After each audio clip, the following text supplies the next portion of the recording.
29-26 at this point. Not so fast. Darius Willis up the left sideline. Rich Rodriguez talked about that today. He said the defense was just misaligned. Well, I could have told you that on Saturday. 85 yards for the touchdown, and it looks like Michigan's magic may be running out. But don't underestimate Tate Forcier. Running up the middle here, he actually hurts his shoulder on this play.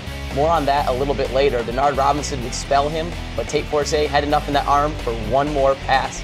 Finds Martavius Odoms. You see him cutting right in front of that safety on this shot once again. Gives Michigan that 36-33 lead. And then Donovan Warren, maybe that Mike Barless lifting regimen worked out a little bit there. Rips the ball away from the Indiana defender. That ends the game effectively, 36-33.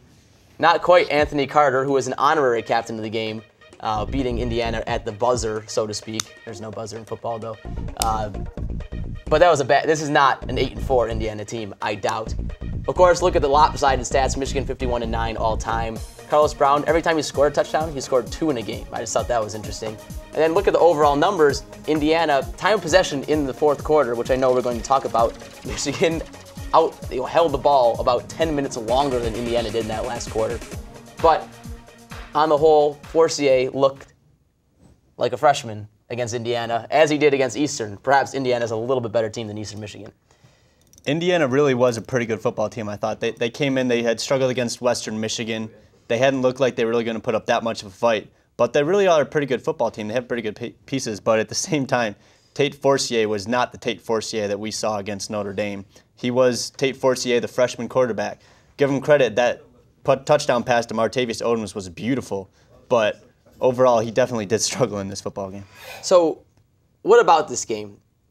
I think that I am of the opinion that perhaps it was a good wake-up call. Of course, Eastern, the team was definitely sluggish, and perhaps after, Notre Dame, a little bit of a letdown is expected.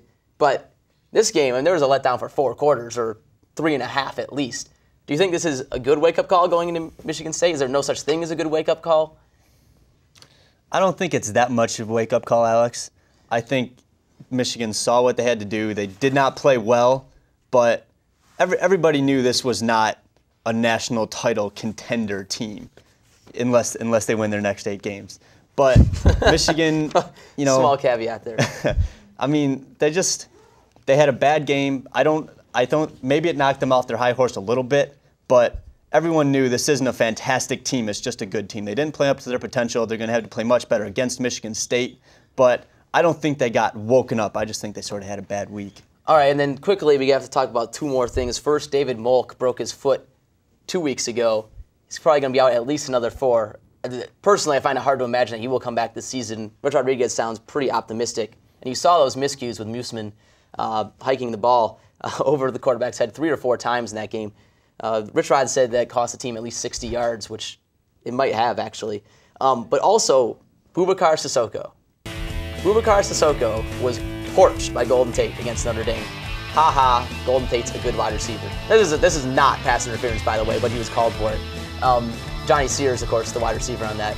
Irony. But what to do about Boubacar?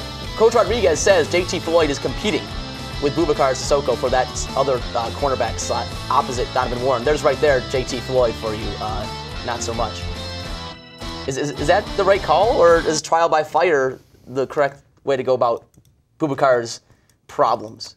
Boubacar Sissoko is struggling. He always seems to be a step behind receivers, especially that deep bomb that he got pulled from against Indiana. He just couldn't keep up the receiver. But I still prefer Boubacar Sissoko over JT Floyd. JT Floyd is young and inexperienced. Boubacar got a little more experience as a freshman last year. And Boubacar has a little more physical tools than JT Floyd. So, I mean, he's struggling, but I still think Boubacar is the second best cornerback on the Michigan team. Even mention of Justin Turner perhaps seeing some time at the press conference today. We'll see. That would be interesting. Of course, a true freshman that's only been on the team in like 3 weeks because of academic issues. We need to take a commercial break, Scott. But on the other side, we're going to take a look at the Big Ten, some very interesting results from this past weekend.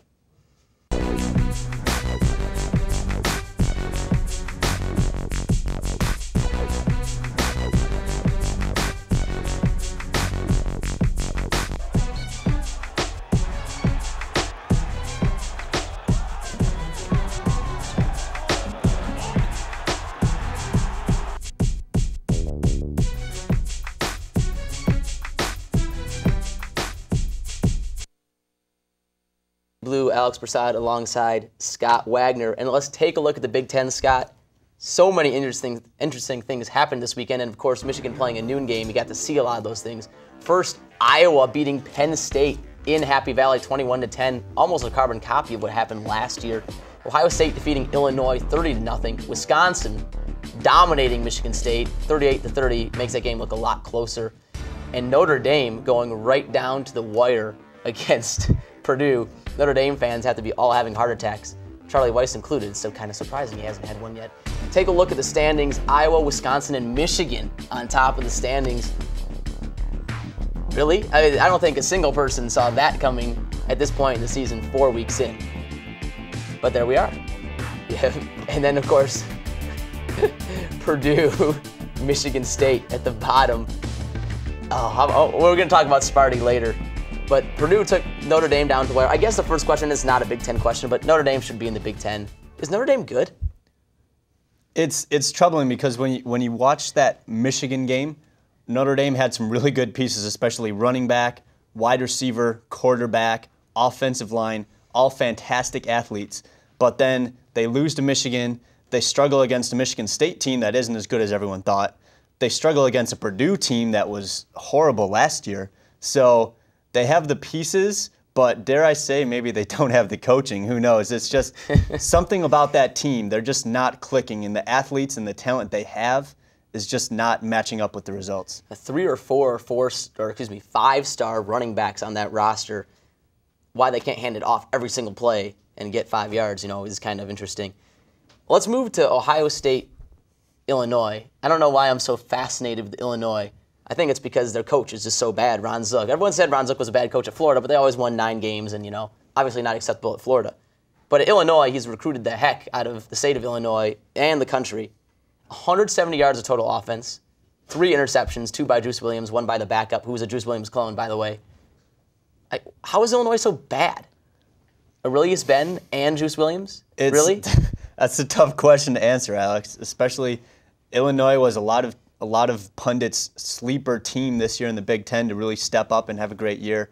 With Juice Williams spending all 4 years at quarterback, this being his senior year, I don't know how you can only get 170 yards of total offense in a single game, given maybe Ohio State's defense had something to do with that. But Illinois is really they're just an enigma. You just don't know what is going on with them because it's the same thing with Notre Dame. They have the talent, it seems, but they just aren't winning football games. It doesn't make sense. Enigma, good word. Perhaps the show should be called Varsity Vocab. And then quickly, just on note on Ohio State passed for 0 yards in the first half. They only end up with about 100 yards passing. They still win 30-0, which is incredible. And then looking ahead to next week, Wisconsin at Minnesota will be a very interesting game, a test for them. Of course, we didn't even mention Iowa over Penn State. Iowa just does not beat themselves. Penn State beat themselves.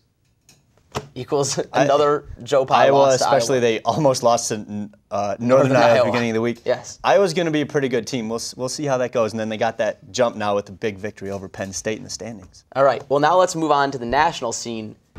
Complete chaos, ladies and gentlemen. Boise State at number 5. I just want to throw up all over that blue field, knowing that Florida number 1, Texas number 2, Alabama number 3, LSU number 4. SEC is just so good, Scott. Let's just talk about it for 8 hours like on ESPN.